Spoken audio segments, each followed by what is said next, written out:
Ini loh mbak, plat nomornya ini loh. Loh ini rental ya? Iya memang mobil yang rental ini masalah. Viral aksi debt collector berani tarik paksa mobil wanita di Tol Kaligawe Semarang, tuai kecaman warganet. Tengah beredar video yang memperlihatkan aksi perampasan mobil yang diduga dilakukan oleh sejumlah pria diduga debt collector, DC, terhadap pengendara wanita viral di media sosial.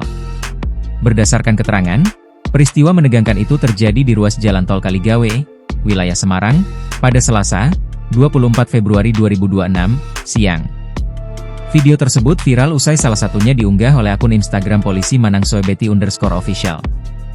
Dalam video tersebut, terlihat sebuah mobil yang dikendarai wanita dan teman-temannya diberhentikan secara paksa di pinggir jalan tol oleh beberapa pria. Mereka tampak mengelilingi kendaraan tersebut dan berusaha membuka pintu mobil. Berdasarkan informasi yang dihimpun, mobil tersebut merupakan kendaraan rental yang disewa korban yang berasal dari Jepara. Pengendara dan penumpang mengaku tidak mengetahui adanya persoalan terkait kendaraan yang mereka gunakan.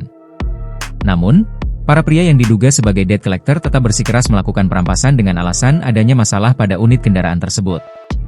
Dalam rekaman, terdengar suara teriakan histeris dari dalam mobil. Sontak saja, unggahan tersebut pun menuai kecaman dari warganet. Berdasarkan keterangan pengunggah, para debt collector tersebut telah diamankan. Download Tribun X sekarang, menghadirkan lokal menjadi Indonesia.